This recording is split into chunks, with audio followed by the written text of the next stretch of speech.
정권 해바라기 안 돼. 이게 추미애 법무부 장관이 어제 한 얘기입니다. 어제 추 장관과 윤석열 검찰총장이 1시간 30분 차이를 두고 신임 고위 간부들을 각각 만났는데요. 두 사람 모두 발언 중에 국민을 강조한 메시지가 있었습니다. 그런데 이게 마찬가지로 국민 얘기를 했지만 상당히 결은 좀 다를 것 같아요. 말은 다 맞는 얘기예요. 추미애 장관 얘기 볼까요? 네. 정권이 아닌 국민을 바라보고 조직을 이끌어달라. 네. 정치적 중립성, 정권 해바라기가 되면 안 된다는 얘기 맞는 얘기죠. 그 다음에 윤석열 총장의 얘기, 검찰은 검사와 검찰 공무원의 것이 아니라 국민의 것임을 늘 명심해. 저것도 맞는 얘기입니다. 네네. 두 사람 다 말 자체는 원론적으로 맞는 얘기를 했는데 예. 워낙 작금에 돌아가는 상황들이 윤석열 총장과 추미애 법무부 장관이 워낙 지금 각이 서 있고 반대 입장을 가지고 있기 때문에 저 말의 해석들에 대해서는 여러 가지 또 긍정적인 측면, 부정적인 측면, 평가가 더 달라질 수 있는 거겠죠? 그렇군요. 추미애 장관이 이번 검찰 인사 이후에 여러 가지 좀 논란에 휩싸이고 있는데요. 지난 6월에 국회 법제사법위원회 전체 회의에 나와서 인사에 관한 방향을 이렇게 밝힌 적이 있습니다. 그 발언 먼저 듣고 오시죠. 지난 2월의 인사는 이른바 비정상의 정상화, 검찰 조직의 신뢰를 잃어버렸고 또 거기에 대한 문책성 인사를 단행한 바 있습니다. 그래서 검찰의 인사 직후에 상당히 좋은 평가를 받았던 바 있습니다. 다음 인사는 일단 그 인사의 기조는 형사 공판부에서 묵묵히 일해온 인재들을 발탁함과 동시에 전문검사 제도를 향해서 나아가겠다 하는 그 꾸준한 의지를 표방할 것이고요. 추 장관이 지난 2월 인사에 대해서 좋은 평가를 받았다 이렇게 자평하기도 했는데 이번에 밝힌 인사 방향대로 이번 그 검찰 인사도 좀 이루어졌다고 보십니까? 보는 시각에 따라서 여러 가지 관점이 존재할 수 있다고 생각합니다. 네. 예를 들면 호남 독식 인사였다 이런 비판들이 있기도 하고요. 네. 그리고 지금 윤석열 힘 빼기 하는 거 아니냐 이런 얘기도 하는데요. 저는 그런 지적들도 있을 수 있다고 보고요. 네. 다만 이제 우리가 어떤 부분을 좀 생각해 봤으면 좋겠는 게 윤석열을 마치 고립하기 위한 인사다 이렇게 또 표현도 하는데요. 그런 부분에 대해서는 개인적으로 저는 동의하지 않습니다. 네. 왜냐하면 검사를 지휘할 수 있는 사람은 대한민국에서 검찰총장 단 한 사람밖에 없습니다. 예. 근데 인사를 냈다고 해서 검찰총장이 권한을 행사하지 못하는 것이냐? 그건 검찰총장의 능력에 달린 문제이지 네. 마치 검찰총장을 고립시켜가지고 검찰총장이 아무것도 못하게 하는 것처럼 얘기하는 것은 논리적으로 성립이 안 되는 얘기다라고 생각하고요. 네네. 호남 독식 인사다. 이건 비판받을 소지가 있습니다. 네. 이건 사실 과거 정권에서도 영남 독식 인사다. 이런 네네. 부분들이 비판받아왔던 전례가 여전히 있었거든요. 네. 근데 그 과거부터 예를 들면 검찰총장 임기제가 시작된 때부터 2015년까지 지금 이제 그때까지 19명의 검찰총장이 있었거든요. 지금까지 합하면 한 21명쯤 되겠죠. 예. 근데 2015년까지 기준으로 말씀드리면은 영남권 인사가 검찰총장의 한 60% 정도를 차지했습니다. 네. 그리고 이명박 정부나 보수 정부 시절에는 검찰 내 빅4라고 하는 자리를 영남권이 독식하는 건 물론이고 권력기관장을 전부 영남권이 싹쓸이한다는 얘기를 해왔기도 했었어요. 네네. 그러니까 이 사실 어느 정권이 잡느냐에 따라서 인사들이 중용되는 이런 이제 그 일들이 계속 반복돼 왔다는 거죠. 네네. 지역 출신 인사들이 전체적인 인사를 좀 독점한다고 하는 비판들이 반복돼 온 측면이 있는데 네네. 문제는 전반적으로 어떤 큰 흐름에서 보자면 우리 사회가 굉장히 인사의 측면에서는 영남권에 많이 기울어져 있는 것도 사실이에요. 네. 근데 그런 문제에 있어서 정부 바뀌고 난 다음에 좀 더 호남권을 좀 더 중용하겠다고 하는 생각을 했다고 해서 이걸 무조건 지역주의라고 하는 관점으로 바라볼 수 있는가?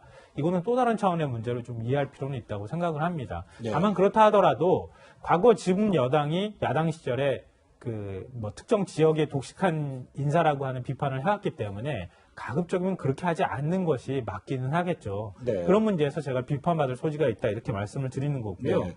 저는 개인적으로 이번 인사의 핵심은 검찰 주류를 교체하려고 하는 것이다라고 생각합니다. 네네. 그 법무부에서도 밝힌 것처럼 형사 공판부 검사들을 좀 더 우대하겠다고 하는 얘기는 거꾸로 말하면은 이른바 통이라고 불리는 특수통이나 공안통 이런 검사들이 검찰 내 주요 요직들을 전부 다 차지하고 또 그런 검사들이 이른바 이제 정치권과 같이 결탁되어 있다고 하는 비판들을 많이 받아왔거든요. 네, 네. 네. 그런 기득권을 유지하는 것들을 이번에 좀 확 바꿔보자고 하는 의지가 좀 포함된 인사라고 생각합니다. 네, 네. 그렇군요. 그런데 또 추미애 법무부 장관 어제 한 얘기 중에 정권을 쳐다보는 해바라기가 돼서는 안 된다. 이 발언이 지금 사실 굉장히 뭐 화제도 되고 논란도 되고 있어요. 어떻게 뭐 저 얘기만 보면 너무나 당연한 얘기일 수 있지만 변호사님, 우리 이런 기억이 있잖아요. 문재인 대통령이 윤석열 검찰총장에게 임명장을 수여하면서 현 정권에 대한 수사도 엄중하게 하라 이런 얘기를 했었던 적인데 그 뒤 결과를 보면 다소 말과 달랐던 결과가 있는데 그래서 이 발언도 이 고지것대로 해석은 안 되는 것 같거든요. 말 자체는 그냥 맞는 얘기예요. 그냥 교과서에 네. 나온 얘기. 예. 길 가는 사람 붙잡고 물어봐도 아무나 알 수 있는 정권을 바라보는 해바라기가 돼서는 안 돼. 검사가. 네. 대한민국 검구로 계속 그래왔죠. 그러면 안 된다라는 당위는 있었습니다. 앞으로도 그럴 거고. 그런데 지금 인사 결과를 보면 과연 추미애 장관의 저 얘기에 맞아 들어가는 인사냐라는 걸 우리 한번 생각해볼 필요가 있을 것 같아요. 자, 최근에 저 시청자 여러분 알고 계시는 검사 중에서 정권을 바라보는 해바라기가 아닌 사람 대표적으로 누구 있습니까? 윤석열입니다. 왜? 박근혜 전 정부 때 집권 1년차 때 대통령 힘 제일 좋을 때 대선과 관계된 이 국정원 댓글 사건을 건드렸다가 좌천당했습니다.